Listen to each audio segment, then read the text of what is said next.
Les trois premiers sujets sont donc tirés de la Bible. Sujets que nous connaissons tous probablement depuis notre enfance. Sujets que nous avons peut-être considérés en général comme une histoire à apprendre, une belle histoire. Sujets que nous allons ensemble intérioriser, rendre à leur vérité initiale, à leur vérité actuelle et immortelle en chacun de nous et en tous. Certainement, le buisson ardent dont on apprend au catéchisme et à l'école le récit est l'une des plus merveilleuses pages qui soit. Et je me réjouis de la traiter ce soir avec vous. La religion chrétienne, comme les religions de l'Asie, a pour base ce qu'on appelle une révélation. Révélation très très ancienne qui date de beaucoup de siècles, qu'on ne peut même pas exactement compter. Est-ce que vous désirez que la fenêtre reste ouverte? Je le demande parce que moi j'ai un courant froid sur moi-même. Mais est-ce que vous désirez que ça reste ouvert? Cette révélation a trois termes. Le Père, l'Éternel, le Fils, celui qui révèle, et le Saint-Esprit. Et en fait, les trois sujets de ces trois premières soirées, ce soir, demain et jeudi soir à 19h30 donc, seront consacrés à ces trois termes qui en fait n'en sont qu'un seul, ce qu'on appelle la Trinité du christianisme, le Père, le Fils, le Saint-Esprit.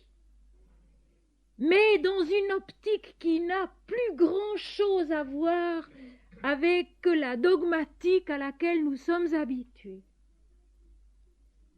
Vous verrez que tout se ramène à l'un. Au travers des temps, dès le commencement des temps et à jamais. En nous-mêmes et dans l'univers. Tout se ramène à l'un. Selon ce merveilleux texte du Deutéronome, qui est l'un des premiers livres de la Bible, l'Éternel est notre Dieu, l'Éternel est un. Tout se ramène à l'un et la Trinité devient la substance même de la vie, indivisible dès son commencement et à jamais. Ce soir, nous allons parler de Moïse, le premier des prophètes d'Israël, le plus grand des prophètes d'Israël, comme le disent les textes eux-mêmes. Vous savez peut-être ou vous ne savez pas que c'est lui, ce premier des prophètes d'Israël, qui a écrit ce qu'on appelle le Pentateuque, P-E-N-T-A-T-E-U-Q-E, P-E-N-T-A-T-E-U-Q-E, le Pentateuque, c'est-à-dire les 5 premiers livres de la Bible. L'auteur de la Genèse, c'est Moïse. L'auteur de l'Exode, c'est Moïse. L'auteur du Deutéronome, c'est Moïse. Et je vais faire ici une constatation très simple, mais très importante, dont il faut se souvenir. C'est que Moïse n'a écrit ses livres qu'après avoir vécu la vision du buisson ardent. Après avoir rencontré pendant 40 jours et 40 nuits l'Éternel sur le mont Sinaï, qui est la montagne incandescente. Le mont Sinaï veut dire la montagne incandescente. Moïse a écrit ses livres après avoir vécu ces moments si importants de son existence et de son contact avec l'Éternel. Quand nous lisons, quand nous apprenons, les faits se déroulent dans la Genèse, dans l'Exode, et nous n'imaginons plus que Moïse qui a écrit a d'abord vécu pour pouvoir écrire au commencement. Au commencement, Dieu créa les cieux et la terre. Au commencement, Dieu dit que la lumière soit et la lumière fut, et Dieu vit que la lumière était bonne. Il a d'abord vécu cela, et ensuite il a pu l'écrire. Et voilà pourquoi nous autres chrétiens, après les Hébreux, nous considérons que notre foi, notre vie spirituelle, notre religion, c'est-à-dire le chemin qui conduit du fini à l'infini, du mortel à l'immortel, repose sur une révélation.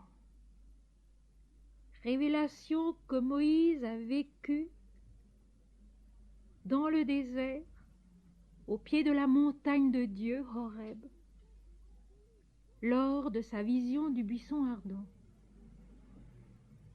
Révélation que nous sommes appelés, chacun d'entre nous, à refaire et à revivre un jour, à connaître aussi du dedans de nous-mêmes. Non pas comme une expérience spectaculaire et exceptionnelle, mais comme le devenir très naturel de notre conscience qui est lumière, qui est née de la lumière,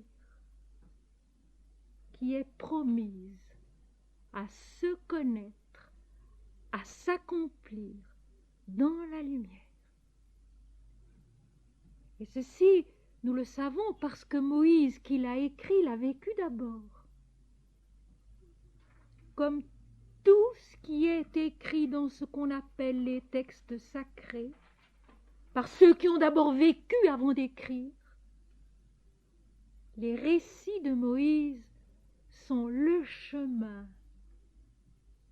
que chacun doit suivre pour parvenir à la vision intérieure de la lumière qui est Dieu, qui est également le Fils révélateur, et le Saint-Esprit qui accomplit.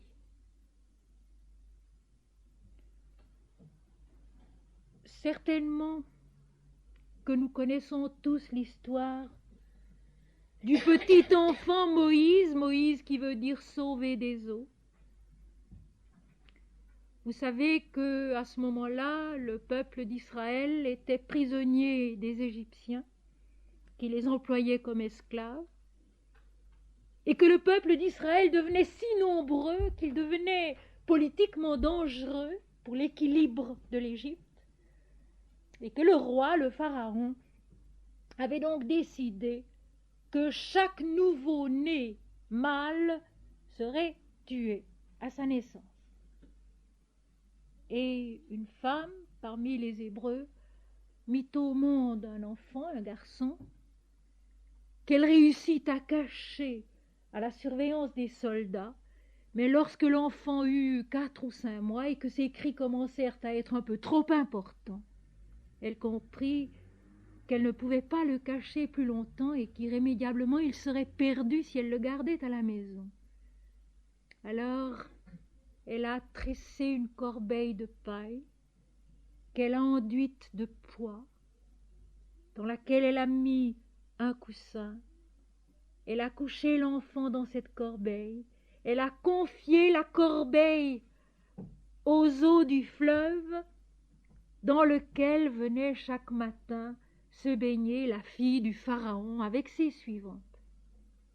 Et cachée dans les joncs à côté du fleuve, la sœur aînée de l'enfant surveillait la corbeille. Et la princesse est arrivée pour son bain matinal. Elle vit la corbeille. Elle demanda à ses suivantes d'aller prendre la corbeille sur l'eau. On leva le couvercle, et la princesse admira un bel enfant de quelques mois. Elle comprit que c'était probablement un fils des Hébreux. Elle emporta l'enfant dans son palais et elle l'éleva. Ceci, c'est l'histoire de l'enfance de Moïse, à laquelle je ne veux pas m'attarder davantage ce soir. Nous allons le retrouver, comme le dit le texte lui-même, grandi. En ce temps-là, Moïse, devenu grand, se rendit vers ses frères et fut témoin de leurs pénibles travaux. Je rappelle donc qu'à cette époque, les Hébreux étaient les esclaves des Égyptiens et soumis à tous les lourds travaux que le Pharaon leur imposait. Il vit un Égyptien qui frappait un Hébreu d'entre ses frères. Il regarda de côté et d'autre, et voyant qu'il n'y avait personne, il tua l'Égyptien et le cacha dans le sable. Il sortit le jour suivant, et voici deux Hébreux se querellaient. Il dit à celui qui avait tort, « Pourquoi frappes-tu ton prochain ?» Et cet homme répondit, « Qui t'a établi chef et juge sur nous? Penses-tu me tuer, comme tu as tué l'Égyptien ?» Moïse eut peur, et dit, « Certainement la chose est connue. » Pharaon apprit ce qui s'était passé, et il cherchait à faire mourir Moïse. Mais Moïse s'enfuit de devant Pharaon, et il se retira dans le pays de Madian, où il s'arrêta près d'un puits. Et si j'ai désiré vous lire et vous expliquer un peu ce passage ce soir, c'est précisément pour vous faire toucher du doigt une différence. À ce moment-là, Moïse, devenu grand, n'est pas encore le prophète de l'Éternel. Il n'est pas encore, par conséquent, l'auteur de la Genèse et de l'Exode et du Pentateuque. Pas encore. Et ceci, c'est très important parce que c'est tout près de nous et que, ainsi, nous pouvons mesurer le chemin que nous avons à parcourir nous-mêmes pour devenir ce prophète dont le sens réel est celui-ci, pro qui veut dire devant, pour, phémi qui veut dire parler, parler au nom de l'Éternel, le prophète. Et comme j'ai souvent dit que notre destin à tous était la sainteté, que nous avions tous à devenir saints, c'est notre but, c'est notre objet, le sens de notre vie ici-bas. De même, nous avons tous à devenir des prophètes, c'est-à-dire des êtres qui ici-bas parlent au nom de Dieu. Mais nous ne le sommes pas plus que Moïse, tant que nous en sommes précisément dans l'état où était Moïse, devenu grand, mais pas encore devenu le prophète, c'est-à-dire pas encore devenu celui qui parle au nom de l'Éternel. Moïse a grandi dans une condition privilégiée, au palais de la fille du Pharaon. Il assiste donc à la souffrance de ses compatriotes. Il voit ce qui se passe. Il voit comme ils peinent, de quoi ils souffrent, et l'injustice avec laquelle on les traite souvent. Il assiste à une de ces scènes que nous connaissons hélas trop de nos jours aussi, où l'Égyptien frappe l'esclave. Et indigné, il tue l'Égyptien. Moïse, à ce moment-là, est la conscience individuelle incarnée, l'âme individuelle incarnée dans un corps ici-bas, ne sachant pas qu'il est capable de devenir le prophète, celui qui parle au nom de l'Éternel et qui dit ce qui est vrai, qui écrit ce qui est vrai. Car le prophète, c'est le rishi des hindous, rishi qui veut dire celui qui a vu le vrai. Moïse, c'est nous. Moïse devenu grand, c'est nous.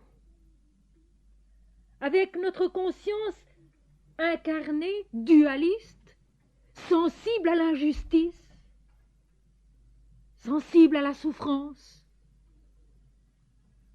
et qui croyons qu'en supprimant matériellement la cause de la souffrance, de l'injustice, nous en triomphons, alors que ce n'est pas du tout le cas. Et la suite du texte nous le donne bien à sentir.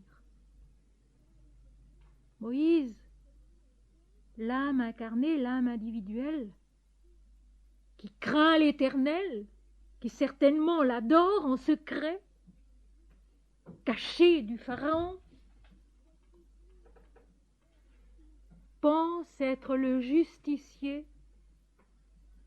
Il voit souffrir un de ses frères et il tue l'Égyptien. Mais aussitôt, la vie vient lui faire comprendre son erreur et lui donner la leçon dont il a besoin. Le lendemain, il voit deux de ses frères qui se querellent eux aussi. Et estimant que l'un des deux a tort et l'autre raison, il leur fait la morale. Nous sommes en pleine dualité, vous le sentez. Le peuple hébreu qui souffre, l'Égyptien qui est tué, Moïse qui s'instaure le juge des événements, des êtres, et c'est un de ses frères qui lui dit « Tu n'es ni notre chef ni notre juge, vas-tu me tuer comme tu as tué l'Égyptien ?» L'erreur de la conscience individuelle incarnée, de l'âme incarnée qui est dualiste et qui juge selon la dualité, en pensant qu'en supprimant ce qui gêne, elle va arriver à la vérité, en supprimant ce qui gêne. Mais alors que Moïse croyait que personne n'avait vu le meurtre de l'Égyptien, c'est son frère qui lui dit « Vas-tu me tuer comme tu as tué l'Égyptien ?» Alors Moïse eut peur et il s'enfuit. Et je ne vous lirai pas toute la suite, ce n'est pas nécessaire, seulement 2 phrases. Moïse arriva dans le pays de Madian, dont le sacrificateur avait 6 filles. Et Moïse épouse une de ses filles, il en a un enfant qu'il nomme Guershom, car, dit-il, j'habite un pays étranger. Voilà la conscience individuelle incarnée, l'âme individuelle incarnée, placée sur ce chemin qui va la conduire au buisson ardent. Moïse a fui la terre de la dualité, l'Égypte, où domine le moi individuel, l'ego. Il a fui sa propre erreur, où il a cru juger comme les hommes jugent, et il va maintenant longuement, en faisant paître les troupeaux de son beau-père, le sacrificateur de Madian, dans la solitude, dans le dépouillement, dans la méditation, il va apprendre que la façon de surmonter les dualités, les injustices, la façon de dépasser cet état d'erreur et de souffrance qui est celui de son peuple dans l'Égypte, c'est d'être le sacrificateur en pays étrangers. Notre âme, tant que nous vivons dans la domination des dualités, est en pays étrangers. Tant que nous sommes dans les dualités, notre âme est en pays étrangers. Car sa nature et sa vérité, c'est l'unité. Et cette unité, on y parvient précisément en faisant de la vie tout entière une offrande, un sacrifice dans le beau, dans le vrai sens du terme, le seul qui soit valable, le seul qui nous permette de progresser, de nous élever. Moïse, réduit au silence, dans le désert, au pied de la montagne de Dieu, Horeb, est celui qui médite en faisant paître le troupeau. Pour son beau-père, le sacrificateur de Madian. Le voilà sur une meilleure piste.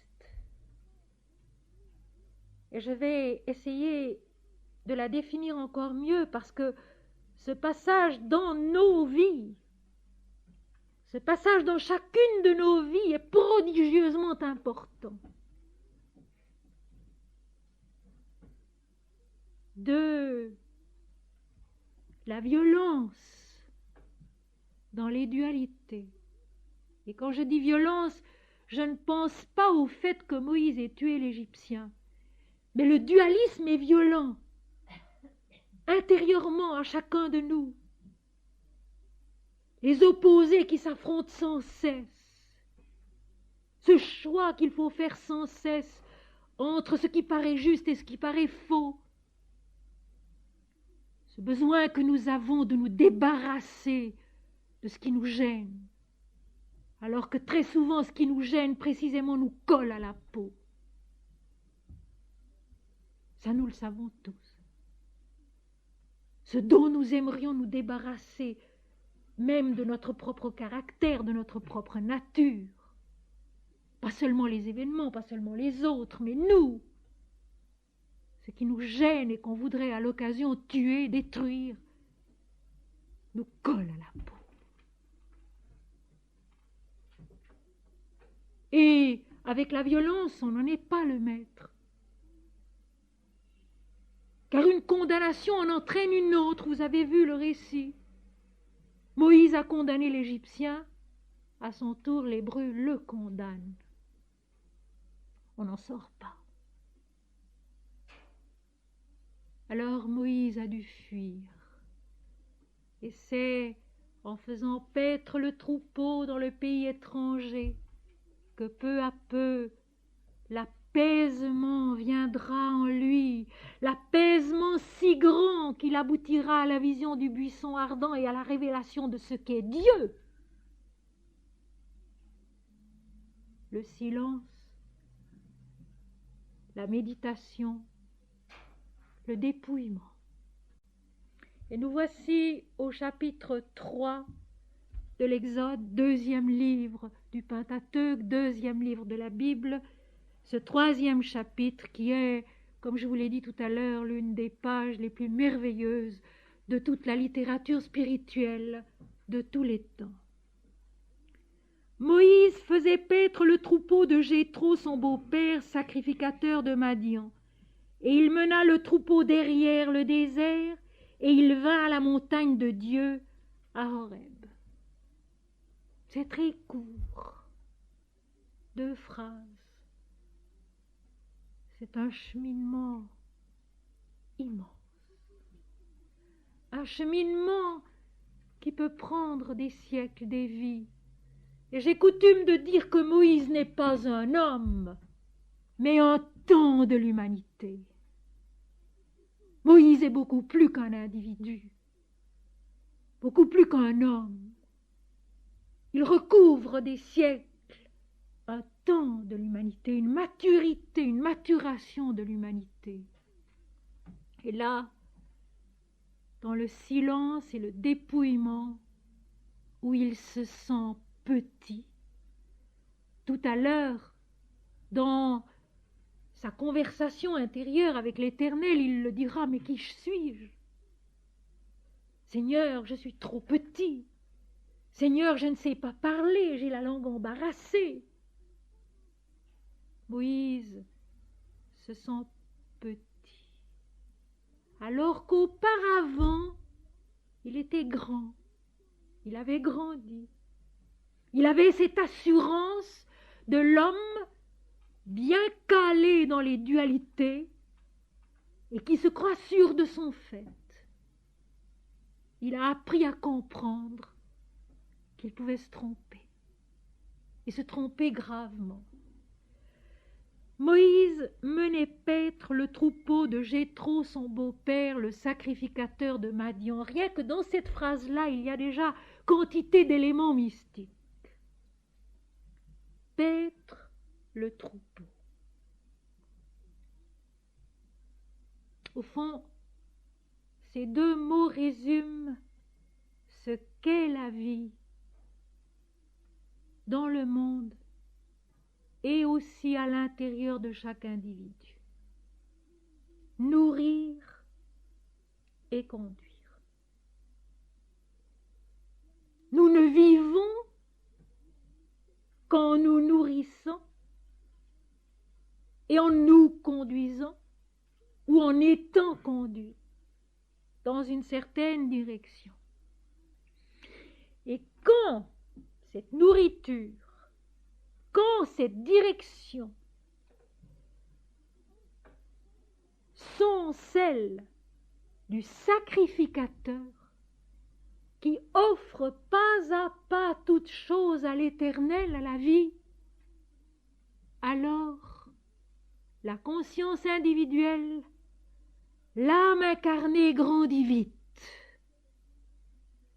dans cette propre lumière intérieure qu'elle possède, dont elle est née, à laquelle elle doit retourner. Elle grandit vite, jusqu'à la montagne de l'Éternel, où elle pourra contempler la révélation du buisson ardent. Nourrir, conduire, en offrant. Dans l'Inde, il y a deux éléments considérés comme particulièrement importants. C'est l'absence d'attachement et l'absence de désir. Les sages de l'Inde répètent à satiété: il faut être sans attachement et sans désir. C'est semblable à ce que les chrétiens veulent dire quand ils répètent qu'il faut avoir un esprit de renoncement pour aller à Dieu. Mais je reproche à tous ces termes, sans attachement, sans désir, renoncement, d'être d'apparence négative. Je leur reproche cela à tous les trois. Et les chrétiens, eux, sont tombés dans le piège. Parce que le renoncement des chrétiens est abominablement triste le plus souvent. Alors que la véritable piété est joyeuse. Alors je vais vous proposer une autre terminologie qui, à mon sens, dira mieux, d'une façon plus véritable, ce que veulent dire ces trois termes: sans attachement, sans désir et le renoncement. C'est la joie de l'âme qui se donne à Dieu. Au lieu de renoncer, donner. Au lieu de se détacher, offrir. Au lieu de refouler les désirs, les élever plus haut, les transcender, monter vers la montagne de l'Éternel. Vous sentez la nuance? C'est infiniment plus tonique ça devient une nourriture. La nourriture précisément dont se nourrit le troupeau et Moïse avec lui. Pour Jéthro, son beau-père, le sacrificateur de Madian. Au lieu du chagrin, du renoncement et du sacrifice, au lieu de la difficulté, de la contrainte, du non-attachement et de l'absence de désir, la joie de l'offrande, faite à Dieu pas à pas, chaque jour. Seigneur, la vie, tu me l'as donnée, eh bien je te l'offre tout entière. Et nous rejoignons ici un texte merveilleux du Deutéronome, où Moïse dira, parce que nous savons maintenant qu'il ne l'a pas dit maintenant, où Moïse dira, l'homme ne se nourrit pas de pain seulement, mais de tout ce qui sort de la bouche de l'Éternel, donc avant tout de son verbe de vérité, avant tout de son verbe créateur. Se nourrir, conduire et offrir. Se nourrir de la vie qui est Dieu. Se nourrir de l'espérance qui est Dieu. Se nourrir de la sainteté, de la sagesse qui sont Dieu. Et conduire, c'est-à-dire s'orienter à cause de cette nourriture vers ceux-là qui, tout à la fin de la Bible, n'a pas encore de nom. Voici, à celui qui vaincra, je donnerai de la manne cachée, donc une nourriture intérieure. Je lui donnerai un caillou blanc. Et sur ce caillou est écrit un nom que nul ne connaît si ce n'est celui qui le reçoit. Le nom nouveau dont il n'est pas dit quel il est. Cet inconnu au fond de nous qui nous attend et qui est précisément la lumière du buisson ardent, qui était tout en flammes et qui ne se consumait point. C'est la révélation de Dieu, cela. Encore aujourd'hui, pour ceux qui par le chemin de la nourriture juste, faite d'offrandes et d'amour, faite de joie et de silence, orientés vers la montagne de Dieu, grandissent et parviennent à la vision intérieure de la vérité, qui est la lumière où tout est contenu sans se consumer jamais. Il mena le troupeau derrière le désert et vint à la montagne de Dieu à Horeb. Le désert, dans la Bible, joue un très grand rôle. Le désert est ici le chemin précisément de la purification et du dépouillement intérieur. Moïse est petit. Moïse, qui avait une certaine morgue, a la langue embarrassée et ne sait pas s'exprimer. Moïse conduit le troupeau derrière le désert, au travers de toute la purification intérieure de son moi individuel, comme il sera appelé plus tard à conduire le peuple d'Israël 40 ans au travers du désert entre les deux montagnes, Horeb, la montagne de Dieu, Sinaï, la montagne incandescente de la révélation des tables de la loi. Immense chemin, lente démarche, qu'il faut confronter avec notre impatience et notre petitesse à nous aussi. immense chemin, lente démarche, pour parvenir derrière le désert, au-delà de la purification, où le moi individuel peu à peu se dépouille de lui-même. Moïse est en pays étranger. Il est le beau-fils serviteur d'un sacrificateur de Madian. Il n'est pas encore le prophète. Il ne sait rien. Et c'est cela qui est merveilleux aussi. Il ne sait rien du destin qui l'attend.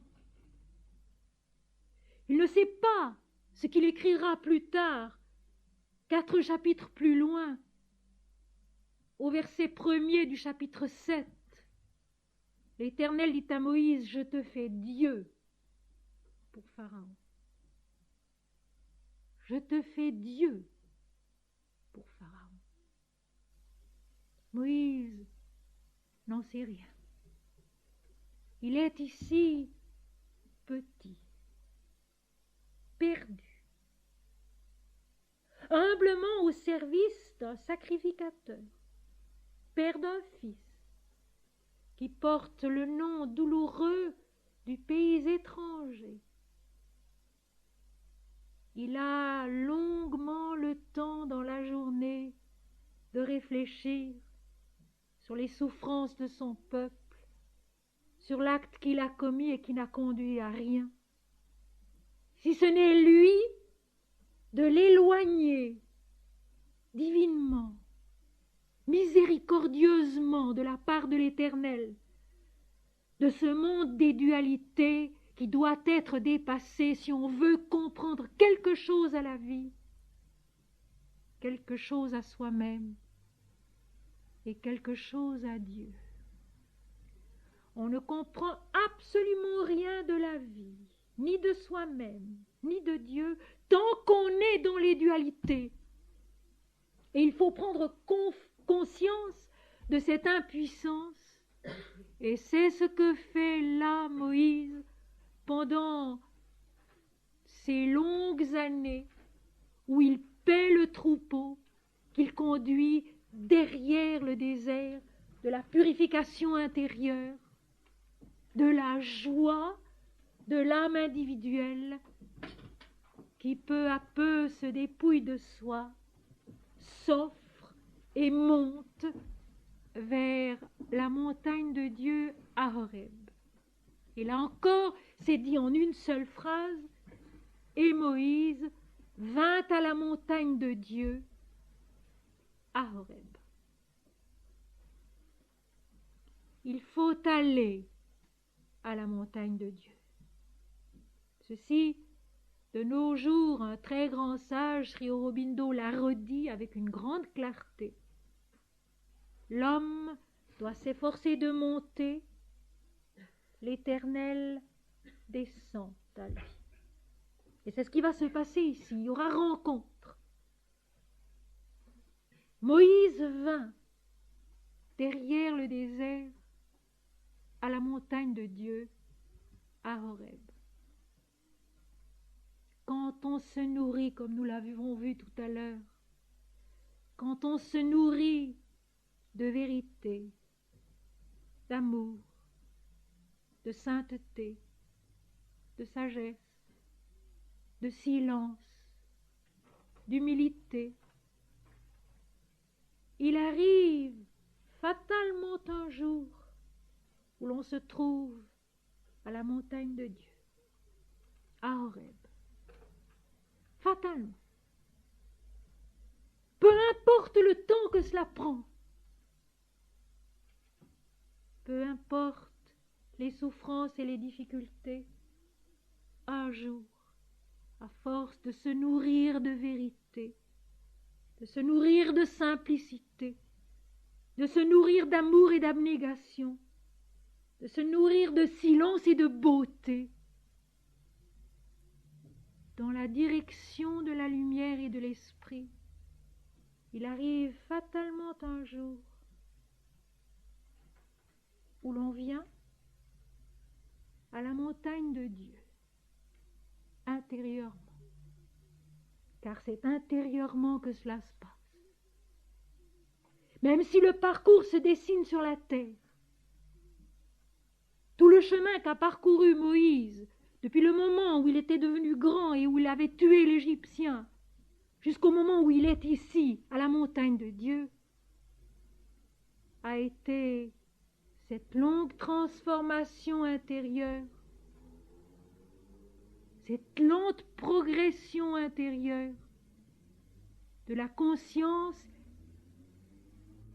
qui devient sensible à la lumière qui brille au-dedans d'elle-même. Le moment est venu où Moïse intérieurement peut voir la lumière, peut apprendre ce qu'elle est et ce qu'elle signifie. L'ange de l'Éternel lui apparut dans une flamme de feu au milieu d'un buisson. Moïse regarda, et voici le buisson était tout en feu, et le buisson ne se consumait point. L'ange de l'Éternel. Ces anges que les peintres primitifs du Moyen-Âge et de la Renaissance ont si admirablement peint sur les tableaux qu'on peut admirer au Louvre, en Italie et ailleurs. Ils les ont peints de lumière d'or et de blancheur. Ces anges, que sont-ils? Eh bien, ces anges sont notre propre conscience qui devient sensible à sa lumière. Notre conscience qui, au-dedans d'elle-même, devient apparente, apparaît. Et l'ange de l'Éternel apparut à Moïse. Ce n'est pas quelque chose ou quelqu'un de nouveau qui intervient là et qui se présente devant Moïse. C'est Moïse, les yeux ouverts ou fermés, peu importe, qui voit au-dedans de lui-même sa conscience qui brûle. Il a dépassé la dualité. Il a dépassé l'agressivité. Il est entré dans cette simplicité du troupeau qui paît dans le désert au pied de la montagne de Dieu, où la vie tout naturellement trouve son unité. Et là, parce qu'il est dépouillé de tout ce qui faisait sa grandeur d'homme, parce qu'il est simple et pauvre devant l'Éternel, parce que sa vie est devenue l'offrande constante et quotidienne de l'âme qui joyeusement se donne à Dieu, il prend conscience intérieurement de la lumière qui l'habite. C'est sa propre conscience qui lui apparaît, les yeux ouverts ou les yeux fermés. L'ange de l'Éternel. La révélation de Dieu. Cette révélation qui nous attend tous et chacun de nous au fond de nous-mêmes. Cette révélation vers laquelle il faut marcher jusque derrière le désert avec le troupeau de la vie, nourri de la bénédiction de Dieu, de toute la vie, de toute notre vie.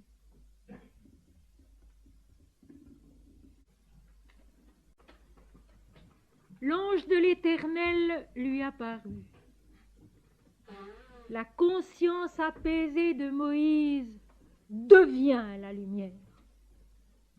La lumière étincelante de toute la vie qui flambe et qui ne se consume point.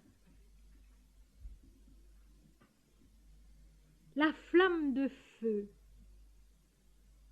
est aussi un élément mystique qui revient toujours et partout. Cette flamme de feu, c'est l'éveil intérieur de la conscience. L'éveil de la conscience à sa propre lumière. L'éveil de la conscience à sa propre unité, dans laquelle apparaît Dieu lui-même. Moïse regarda. Ce regard intérieur qui s'ouvre pour la première fois. Ce regard intérieur qui voit et qui sait que ce qu'il voit est plus vrai que tout ce qu'il a vu jusqu'ici.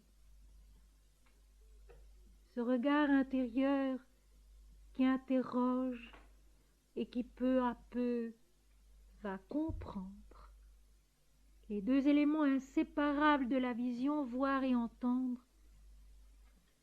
Ce regard intérieur qui fixe, qui s'immobilise sur la vision intérieure, qui pénètre en elle et qui peu à peu va comprendre. Et pour soutenir l'authenticité de ce que je vous dis en ce moment, je demande au Christ, qui plus tard va en fait expliquer le buisson ardent quand il dira à ses disciples, le royaume de Dieu est au-dedans de vous. La vision, l'apparition de Dieu est au-dedans de nous et non pas hors de nous. Et la merveilleuse histoire du buisson ardent n'est pas celle d'un buisson de jardin ou de désert qui flambe sans se consumer. C'est l'authentique vision intérieure d'un brasier étincelant et inaltérable,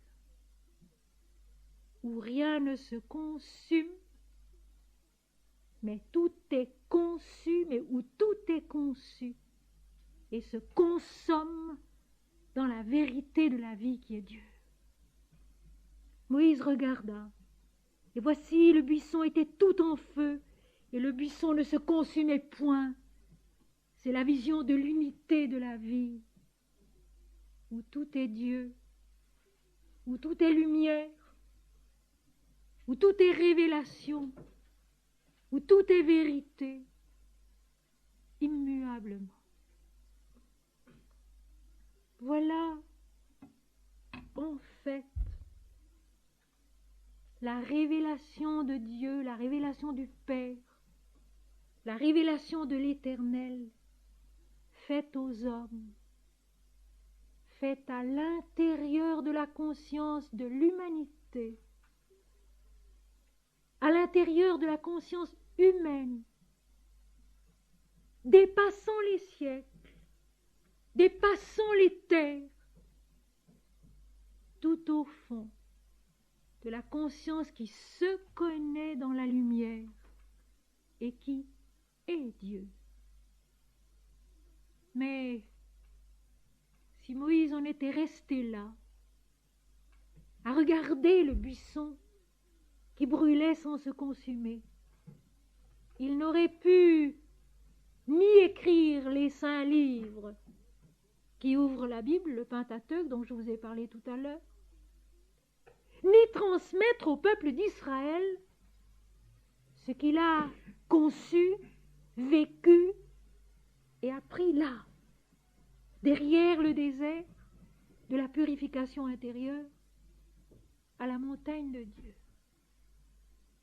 Alors il se produit ce que Sri Aurobindo explique tellement bien dans ses livres, cette descente de la vision qui est toute simple tout en haut. Tout en haut, c'est absolument simple. Il n'y a que la lumière de la vie qui brûle sans rien consumer. L'Éternel, l'ange de l'Éternel qui apparaît à la conscience, qui s'éveille à sa propre lumière qui est Dieu. Mais cela ne suffit pas.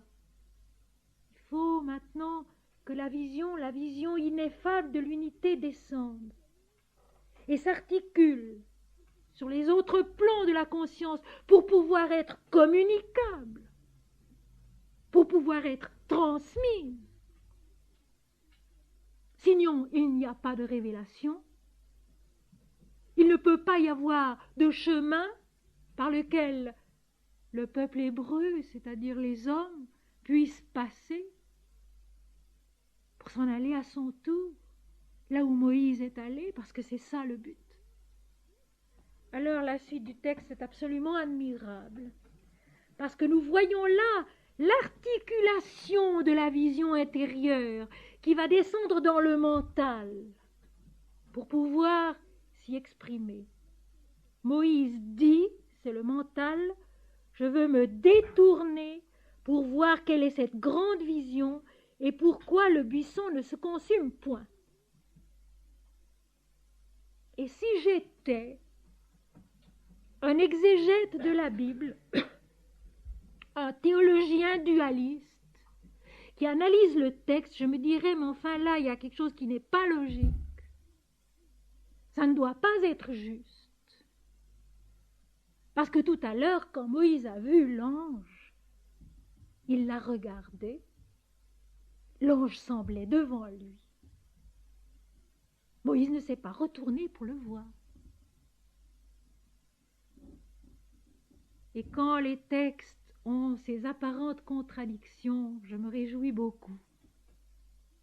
Parce que c'est précisément alors qu'ils ont quelque chose à nous dire. Effectivement, Moïse était arrivé à la montagne de Dieu et là, l'ange de l'Éternel lui a apparu. Mais il ne lui est pas apparu derrière. Puisqu'il a dit, Moïse regarda. Mais maintenant, c'est le mental qui, frappé lui aussi par la lumière de la révélation, se pose la question. Je veux me détourner pour voir quelle est cette grande lumière, cette grande vision, et pourquoi le buisson ne se consume point.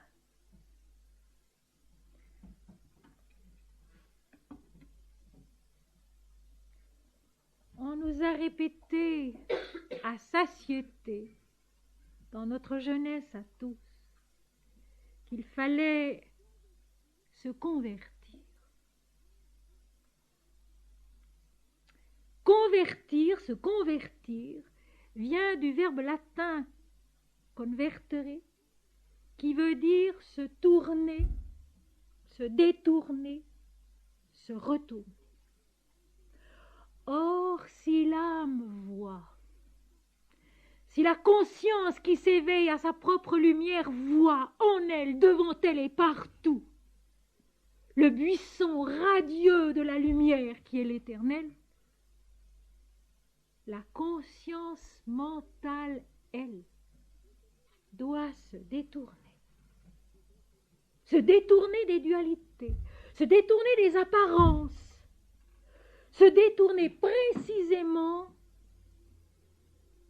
de ce que nous avions gardé, de ce que nous avions appris, l'histoire du buisson ardent dans le désert. Alors on explique que c'était probablement un coucher de soleil extraordinaire et que le buisson avait l'air d'être tout en feu, tout ce qu'on voudra. Je veux bien. Mais ce n'est pas de cela qu'il s'agit. Il s'agit de la révélation de l'Éternel à Moïse pour l'humanité.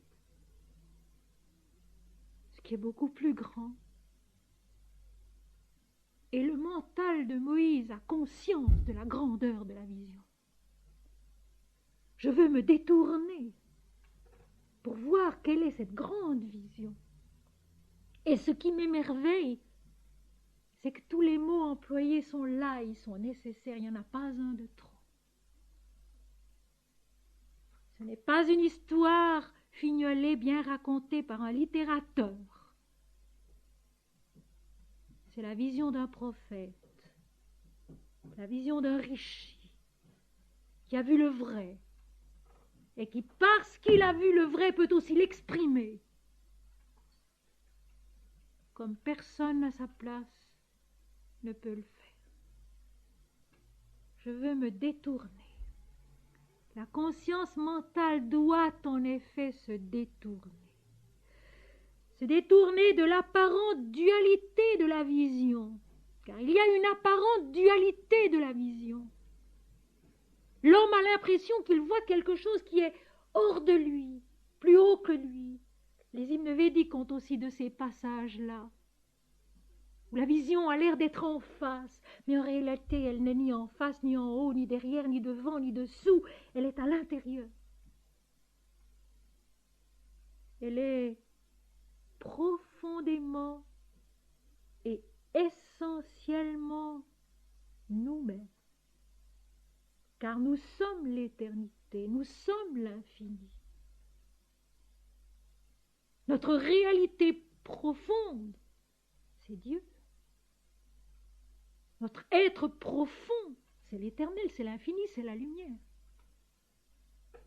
Par conséquent, en se détournant, Moïse qui dit, donc le Moïse dualiste, le Moïse mental, se détourne de l'apparence dans les dualités pour s'intérioriser, pour s'approfondir, et là, il voit que le buisson est tout en feu et il comprend pourquoi il ne se consume point.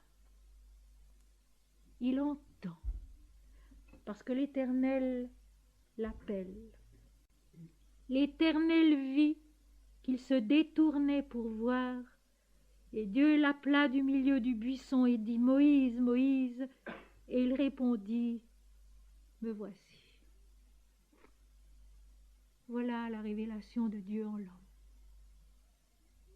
L'homme qui est visité dans son âme par la lumière, qui découvre dans son âme et dans sa conscience la lumière de l'Éternel, l'ange de l'Éternel, qui se détourne de l'apparence dans les dualités pour comprendre l'unité de l'Éternel, et alors le regard de l'Éternel et de l'homme devient réciproque et unique. Moïse voit, l'Éternel voit. Moïse voit, l'Éternel voit. Et c'est le même regard en nous, de la lumière indivisible. Moïse voit, l'Éternel voit, et de ce regard réciproque et unique jaillit la compréhension. L'indivisible unité du regard qui est la lumière, du regard qui est l'ange de la révélation et de la compréhension, simultané, identique et unique dans la conscience saisie par sa propre lumière. Et c'est dit d'une façon si émouvante. L'Éternel, c'est-à-dire le sommet, l'intime essence de notre être, voit que Moïse se détourne pour voir. Moïse se détourne de l'apparence dans les dualités. Il fait ce que l'apôtre Paul dira plus tard. Ne vous attachez point aux choses visibles qui passent, mais attachez-vous aux invisibles qui sont pour toujours. Moïse fait cela à ce moment-là. Et c'est très émouvant de se dire que ce sera tout au bout de ce gros livre qu'on va retrouver la même chose expliquée différemment. La même vision, la même vérité qui est en nous, en chacun de nous, pour que nous y naissions, pour que nous aussi, nous nous éveillions à la montagne de Dieu, après avoir traversé le désert de la purification. Et l'Éternel appelle Moïse, Moïse, Moïse. Et il répondit, me voici. L'Éternel et Moïse deviennent un. L'Éternel dira à Moïse, je te fais Dieu pour le Pharaon. Moïse et l'Éternel deviennent un à ce moment-là, la même lumière, la même compréhension. Et l'explication de la vision vient un peu plus bas. L'Éternel dit, je suis descendu pour délivrer mon peuple de la main des Égyptiens. et pour le faire monter de ce pays dans un bon et vaste pays, dans un pays où coule le lait et le miel, dans les lieux qu'habitent les Cananéens. Je suis descendu pour délivrer mon peuple de la main des Égyptiens. La réponse à ce qui s'était passé un certain nombre d'années auparavant, où Moïse, en tant qu'homme, avait voulu résoudre le problème et juger. Et il n'avait réussi qu'à commettre un meurtre et à devoir s'enfuir. Maintenant, il va devenir le prophète de l'Éternel, celui qui parle au nom de l'Éternel, celui qui va en effet entraîner Pharaon et ses cavaliers dans l'eau du Nil et les noyer. Et cette fois-ci, c'est Dieu qui fait, et non plus l'homme. C'est Dieu qui délivre son peuple du pays d'Égypte, qui est le pays de la servitude, pour lui donner le pays de Canaan. Or, n'oublions pas que ce pays de Canaan est promis déjà à Abraham en possession perpétuelle. Nous avons là l'explication de ce qu'est ce pays de Canaan, ce pays où coule en abondance le lait et le miel, un bon pays. C'est le pays de l'abondance spirituelle, le pays de la révélation intérieure, de la vérité, de la vraie bonté. Ce n'est pas une terre géographique, c'est une terre intérieure, lui aussi. La terre de la révélation, où le Fils de Dieu se révèle en l'homme, en chacun de nous aussi. Le sens de la vision, parce que Moïse s'est détourné des dualités. Je suis descendu pour délivrer mon peuple de la servitude, la seule qui soit, la servitude au moins individuelle, la servitude à l'ego. Tant de textes dans la Bible, de l'Ancien au Nouveau Testament, donnent raison à cette explication que je donne au pays de Canaan promis en possession perpétuelle à Abraham, à Isaac, à Moïse, au peuple d'Israël constamment par l'Éternel. Le pays de l'abondance spirituelle, le pays intérieur de la révélation du Fils de Dieu qui est nous-mêmes, qui est en nous notre propre vie, notre propre être. Et Jésus lui aussi viendra souligner la même réalité lorsque, et ceci est rapporté dans l'évangile de Matthieu chapitre 12 versets 39 à 41, Jésus dit: cette race méchante demande un miracle. Il ne lui en sera point donné d'autre que celui de Jonas, qui fut 3 jours dans le ventre d'un poisson et qui en ressuscita. La mort à soi, la mort à l'apparence et la naissance à Dieu en nous. La mort à soi, la mort à notre apparence dualiste et la naissance à Dieu. Je te fais Dieu devant le Pharaon et son peuple. Je suis descendu pour délivrer mon peuple du pays d'Égypte, de la maison de servitude, pour le conduire dans un bon pays où coule en abondance le lait et le miel des Védas, le lait et le miel des Upanishads, le lait et le miel de toutes les écritures mystiques du monde, qui sont la nourriture de l'esprit, l'abondance de l'âme, qui est inépuisable, la possession perpétuelle du pays de la révélation de Dieu en nous.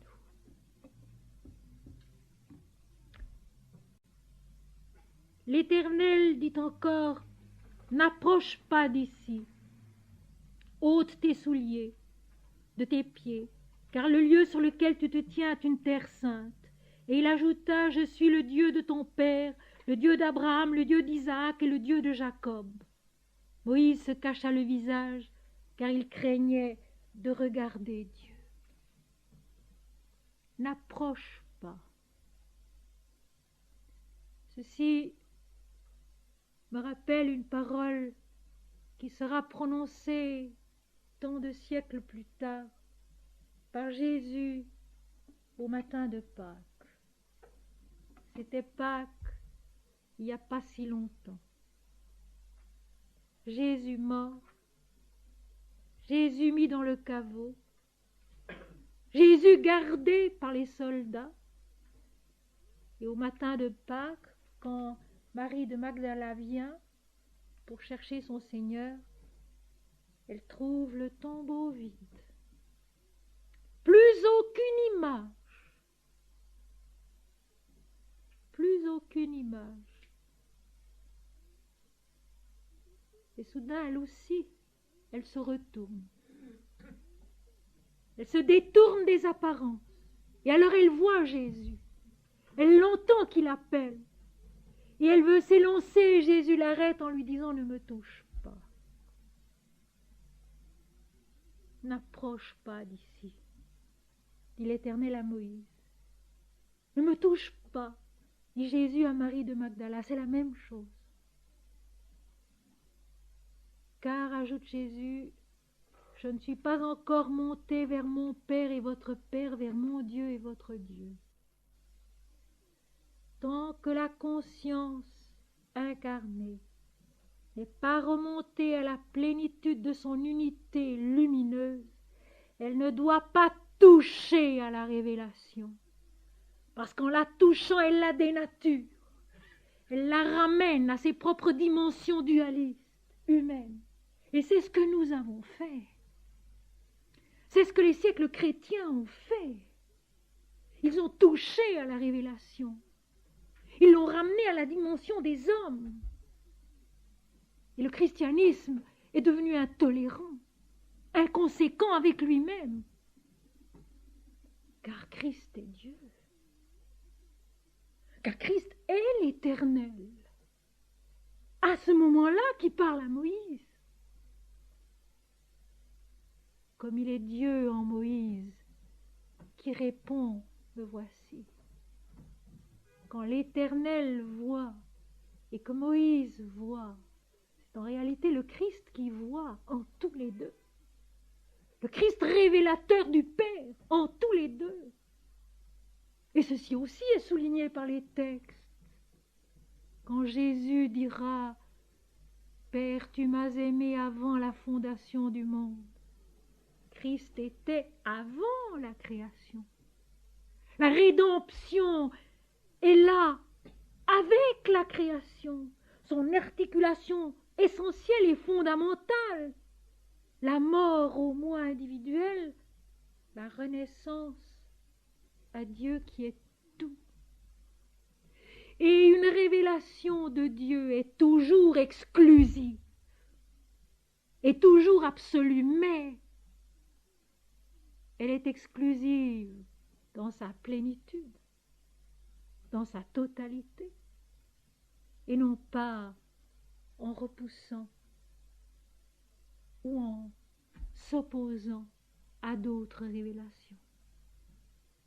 Elle est exclusive parce qu'elle est une, parce qu'elle est tout, mais pas dans un autre sens. N'approche pas. Ôte tes souliers de tes pieds. Allège ta démarche de sa pesanteur humaine. Allège ta démarche comme tu as détourné ta conscience mentale tout à l'heure. Allège ta démarche de sa pesanteur humaine. Oublie-toi. Oublie-toi. En disant « Me voici », Moïse se donne à l'Éternel. Et c'est certainement la plus belle chose qui puisse être, c'est surtout la grande libération intérieure de l'homme. Car la naissance à soi, l'oubli de soi, c'est une libération. Et non pas une chaîne nouvelle. C'est la libération réelle, profonde, essentielle, où l'homme se connaît en Dieu et Dieu se révèle en l'homme. Ôte tes souliers de tes pieds, car le lieu sur lequel tu te tiens est une terre sainte. Oui, la vision intérieure de la conscience qui s'éveille à sa propre lumière est une terre sainte dans laquelle l'Apocalypse le dira, il n'entre rien de souillé. Le lieu très saint de la vision intérieure où tout est Dieu, où tout est lumière, ce buisson qui flambe sans que rien ne se consume. Je suis le Dieu de ton père, le Dieu d'Abraham, le Dieu d'Isaac et le Dieu de Jacob, l'Éternel, le fidèle, celui qui est toujours constant avec soi-même, toujours le même et un seul. Moïse se cacha le visage, car il craignait de regarder Dieu. La merveilleuse humilité du vrai mystique, qui craint. Marie craint quand vient l'ange de l'Annonciation. Jean à Patmos craint et tombe à terre.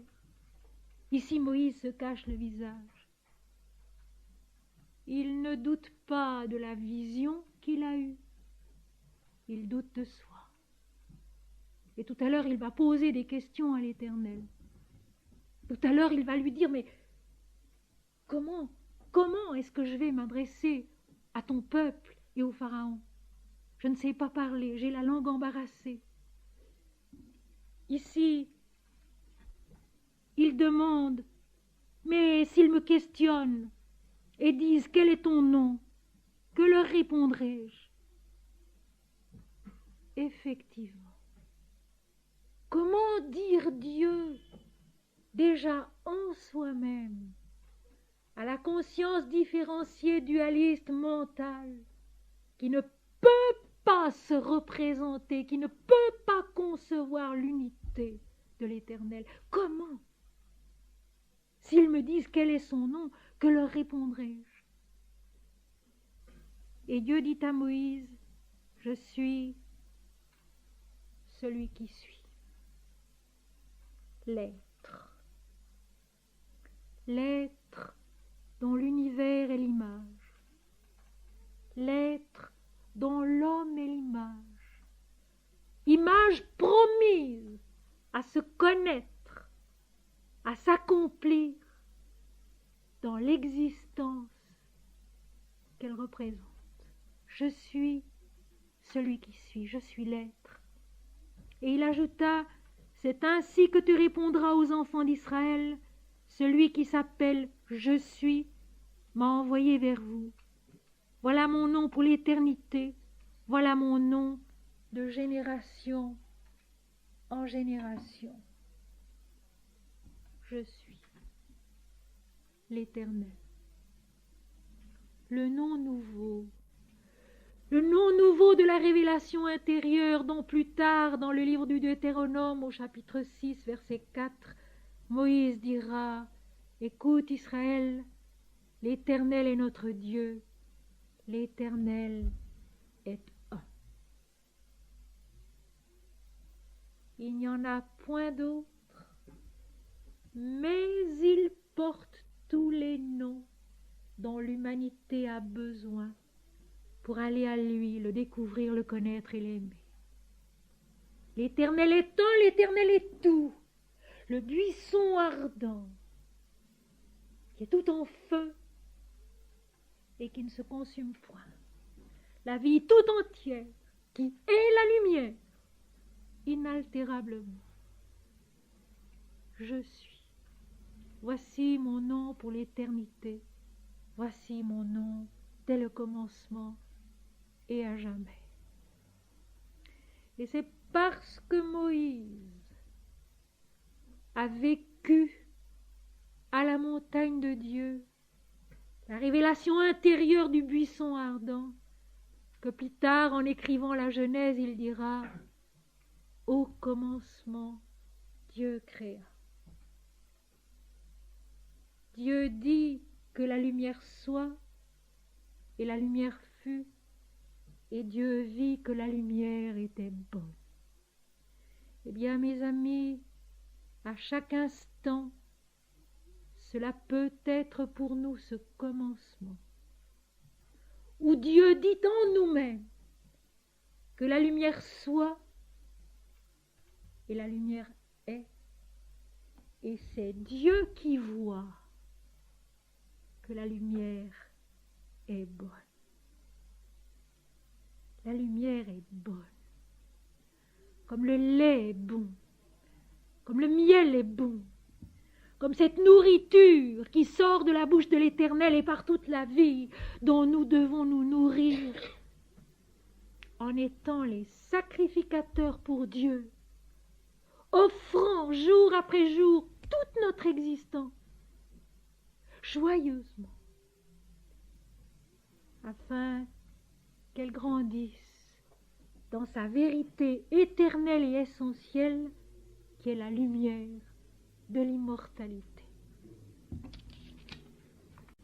Et maintenant, mes amis, avant de passer à la méditation, je vais vous lire un poème que j'ai précisément écrit lorsque j'étais jeune fille sur ce thème-là, l'Éternel qui dit à Moïse « Je suis celui qui suis ».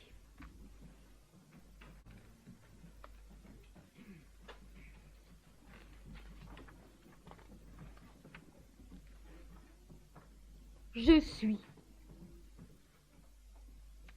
Alors, avec tout le poids lourd de son corps, partit l'homme.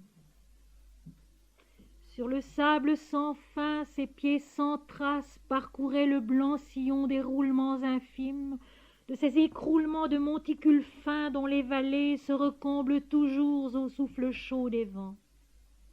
Et le balancement du poids sur le sable rythme un néant de sol mouvant où tout s'efface. Pas plus que la pensée au sein du temps ne creuse un pli durable, les pas dans le désert n'écrivent le chemin lent du pèlerin qui s'en allait jusqu'au-delà de tout désert. Avec son bâton dont les fosses entre les sables font un sépulcre inconnu, de sillage effacé toujours, le berger s'en allait suivi du long troupeau jusqu'au-delà du blanc désert, sous la nuit des soleils immobiles, pareils à des feux droits, sans ombre et sans repos. Il était fort et grand avec son pur visage et le regard d'acier de ses yeux qui profondément voient, malgré le soleil dur où tout est nuit, entre l'éclair illimité des sables et l'éclair infini des azurs roux. Il est le rythme au cœur du troupeau qui s'épuise autour de lui, conscience unique à front de Dieu sous la chair lourde. Le poids qui pèse aussi sur lui dans l'inexorable parcours attarde encore le but, au-delà du désert. À l'angoisse des nuits trop éclatantes succédera le jour plus doux des verdures et le miroitement des sources d'eau, si bleus avec leurs jeux d'argent sous le soleil oblique, où le sol moins fluide épousera les formes et le vent des prodiges d'être sous le pas raffermi des dieux humains. Des tours à gestes d'aigle affronteront les cieux, et des poèmes, ailes de pierre ou des reins sombres au cœur sonore, doux comme des voix d'anges, ou farouches, pareils au hurlement des nuits, étendront leurs essors vers les espaces. Au-delà du désert, paît le troupeau. Au-delà des déserts, ô solitude, définitif silence de Dieu seul. Alors, sachant la vie et le désert et l'étendue et le miracle au cœur de l'homme avec ses élans fous et la beauté paisible et la clarté des ombres et la clarté des nuits et la farouche immobilité drue des jours figés et les berceaux et les sépulcres, et les crépuscules rêveurs sur les sommets, au bord des nappes d'eau d'où s'élève un essaim de parfums silencieux, après avoir connu les aurores et les minuits, les soirs ensanglantés des jours d'espérance déçue, l'homme partit jusqu'au-delà de tous les déserts, jusqu'au-delà des qualités en multitude et des formes infiniment, et des obstacles entre les formes, et des chemins entre les formes qui les rejoignent, les fondent et les refondent encore, jusqu'au-delà des croyances et des mystiques, des incrédulités ironiques, des blâmes orgueilleux et des humilités saintes, jusqu'au-delà des textes et des écrits en multitude, jusqu'au-delà des cultes purs et des impurs, des fugacités vives d'intelligence et des lenteurs lourdes des innocents, jusqu'au-delà des ailes d'or des hymnes et des rythmes en multitude, jusqu'au-delà des peines et des joies en multitude. Et là, sur le confin des âges, l'homme a vu l'être, et l'être a dit « Je suis ». Enfin net de ce poids des qualités en multitude, l'homme a vu le brasier qui ne détruit plus rien, flamme, soleil en soi splendide, en soi pareil toujours qui dit « Je suis ». Le verbe unique en soi qui se reflète et se projette et se retrouve en soi toujours, au sein des qualités en multitude et libre d'elles. Brasier, soleil en soi, de conscience infinie. L'homme, sur son trésor ultime et seul trébuche, enivré de lumière et d'abondance.